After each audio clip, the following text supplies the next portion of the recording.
Isabelle Assassi, bonjour. Vous êtes directrice du programme Grande École de TBS, Toulouse Business School, professeure de marketing et spécialiste surtout des activités culturelles. D'ailleurs, en parlant d'activités culturelles, quelle est la place des littéraires au sein de TBS ? Alors la place des littéraires au sein de TBS est grande, importante, mais on aimerait qu'elle le soit encore plus. Nous accueillons environ chaque année sur les classes, à partir des classes préparatoires littéraires, environ une trentaine d'étudiants. Moi j'aimerais qu'on en accueille plutôt 50. Et donc voilà, la place qui leur est offerte est importante. Nous voulons de la diversité et nous comptons sur les littéraires pour en apporter au sein des promotions de TBS. 50 places, c'est le nombre de places offertes ou c'est une évolution que vous allez avoir dans les années à venir ? Non, on a 405 places en tout sur le programme Grande École pour l'ensemble des classes préparatoires et parmi lesquelles il y a de la place pour les littéraires. Mais nous n'avons pas de quota pour les littéraires. Simplement, je donne le chiffre. Actuellement, c'est une trentaine d'étudiants et mon souhait, ce serait d'en accueillir 50. Voilà. Quels sont les profils des prépas, des universitaires ? Alors c'est à la fois, c'est plutôt des prépas, majoritairement, AL ou BL, et puis ensuite, effectivement, nous accueillons en admission sur titre, et sur un autre, alors la quota de 250, nous accueillons là aussi une vingtaine d'étudiants qui ont fait une licence littéraire en admission sur titre. À quel métier peuvent-ils prétendre au sortir d'une école de management, après un parcours littéraire ? Alors, contrairement à ce qu'ils croient, ils peuvent prétendre à beaucoup de métiers. Alors bien sûr, il y a les métiers classiques auxquels on pense, le management des activités culturelles dans son ensemble, activités culturelles et créatives, depuis le cinéma, en passant par le livre jusqu'aux jeux de vidéo, etc., etc. Et bien sûr le spectacle vivant. Il y a bien sûr les métiers de la communication et du journalisme, les grands classiques. Mais au-delà de ça, c'est très important, en fait, les étudiants littéraires que nous avons et que nous diplômons réussissent dans beaucoup de domaines.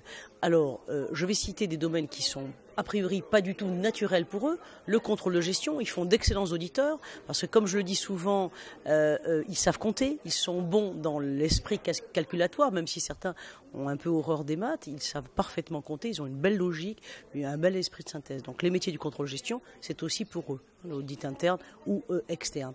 Il y a aussi évidemment tous les métiers classiques du marketing. Je ne parle pas de la communication, vraiment, tous les métiers du marketing, de chef de produit, etc., commerciaux, négociations internationales, où on utilise quand même beaucoup les langues. Voilà, ça, c'est quand même des métiers très différents. Et il y a même, encore une fois, les métiers classiques dans l'industrie, qui peut être lié au marketing industriel, etc. Donc, vous voyez, des métiers qui sont très différents, et on le voit, qui s'éloignent, je dirais, de l'origine. Mais pas tant que ça, parce que les littéraires savent analyser, savent écrire, savent effectivement faire de la prospective. Tout ceci, ce sont des qualités très importantes et recherchées par les entreprises. Quels sont les programmes spécifiques chez TBS qui sont plus enclins à les accueillir ? Alors, dans le même ordre d'idée, il y a vraiment des programmes qui sont, je dirais, presque destinés pour eux, comme bien sûr l'option de 3e année management des activités culturelles et créatives. Environ, il y a au moins la moitié des étudiants qui sont plutôt des étudiants littéraires et pour lesquels, effectivement, une place leur est offerte et qui font des carrières après dans la culture. Je pense à des anciens qui sont directeurs, par exemple, du développement dans des grands musées, des choses de ce type-là. Il y a, et c'est très important, le double diplôme que l'on a avec Sciences Po Toulouse.